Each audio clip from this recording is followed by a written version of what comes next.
تیسری بات یہ تھی کہ اللہ تبارک و تعالی یہ بھی بتا رہے ہیں اس میں کہ جنہوں نے میرے آرڈر کے مطابق بیت المقدس کی طرف منہ کر کے نماز پڑھی ہے 17 مہینے تک، اب حکم منسوخ ہو گیا اور ادھر چلا گیا ہے، تو جو لوگ عبادت کرتے کرتے فوت ہو گئے ان کا کیا بنے گا؟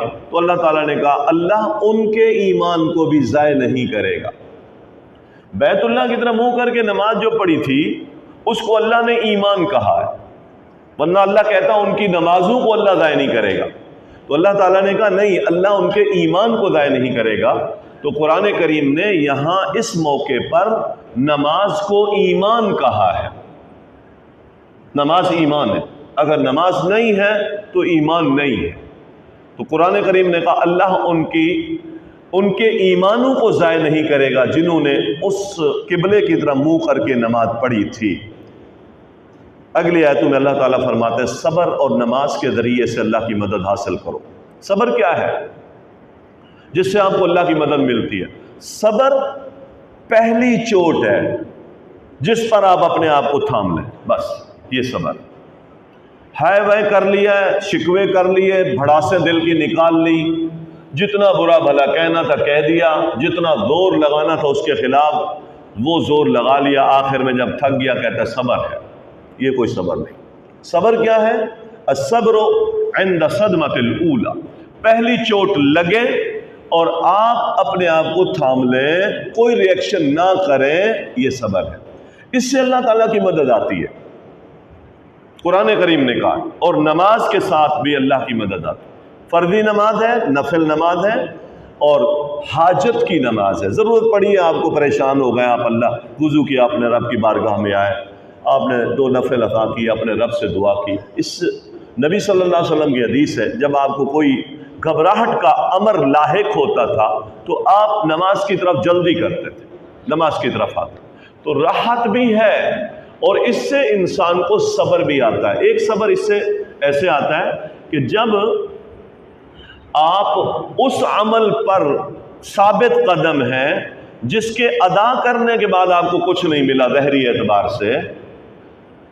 اعتبار سے کچھ نہیں ملا، تو اگر دنیاوی کوئی چیز چلی گئی ہے تو اس کے جانے پر بھی آپ کو اس نماز نے صبر سکھا دیا۔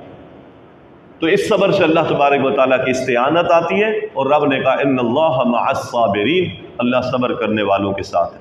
صبر کے عموماً اہل علم نے 3 حصے بیان کیے ہیں۔ ایک تو یہ ہے اللہ تعالیٰ کی فرما برداری پر قائم رہیں، اس کی کوئی بھی قیمت دینی پڑے تو دیتے رہیں، لیکن نیکی سے پیچھے نہ ہٹیں، یہ صبر ہے۔ گناہ کے قریب نہ جائیں، اس کی کتنی بھی قیمت چکانی پڑے، گناہ نہیں کرنا، جتنی بھی قیمت چکانی پڑتی ہے چکا دیں، یہ بھی صبر ہے۔ چونکہ صبر کہتے ہیں حبس علی النفس، نفس کو روک کے رکھنا۔ تو نفس چاہتا ہے گناہ کی طرف جا، یہ نہیں جاتا، نفس چاہتا ہے کہ خیر کی طرف نہ جا، یہ جاتا ہے، تو اس کی مخالفت کرتا ہے۔ اور تیسری چیز یہ ہے، کوئی آپ کو تکلیف دیتا ہے یا کوئی تکلیف آپ پر لاحق ہوتی ہے، اس پر آپ صبر کریں، اس کا واہ ویلا نہ کریں، لوگوں کے سامنے اس کا واہ ویلا نہ کریں، اس لیے کہ لوگ اس تکلیف کو دور نہیں کر سکتے، تو واہ ویلا ہر ایک کو سنانا۔ ہاں کوئی شخص ایسا ہے جس کی ضرورت ہے تو صبر کریں، اس سے اللہ تعالیٰ کی مدد آئے گی۔ اس لیے اللہ تبارک و تعالیٰ نے کہا سب سے بڑا صبر یہ ہے کہ جان چلی جائے، اس لیے کہا کوئی شخص اگر اللہ کے راستے میں قتل ہو جائے تو اس کو مردہ نہ کہو، اس پر ہائے وائے کرنے کی بجائے اس کو مردہ کہنے کی بجائے یہ بات ذہن میں رکھو کہ وہ زندہ ہے، اللہ کے ہاں رزق پاتا ہے۔ تو بڑا صبر یہ ہے کہ انسان کی جان چلی جائے۔ شہادت کی بات کی اللہ تبارک و تعالیٰ نے، اور ساتھ اللہ تعالیٰ فرماتے ہیں کہ ہم ہر حالت میں تمہیں آزمائشوں میں رکھیں گے، بس یہ تاکید ہے، وَلَنَبْلُوَنَّكُمْ، ہر حالت میں آزمائشوں میں رکھ۔ کسی کے بعد اولاد نہیں ہے، دھن بہت ہے، کسی کے بعد اولاد ہے، بہت اچھی اولاد ہے اور رزق کمزور ہے، کسی کے پاس بیماری ہے، بڑا گھر ہے، کسی کے پاس صحت ہے، چھوٹا گھر ہے۔ آپ چیک کر لیں، کوئی گھر کے بڑے گھر میں رہتا ہے اور میں نے دیکھا بہت بڑا گھر ہے، بہت بڑا مال ہے، لیکن گھر کے اندر 1 بچہ 2 بچے معذور ہیں،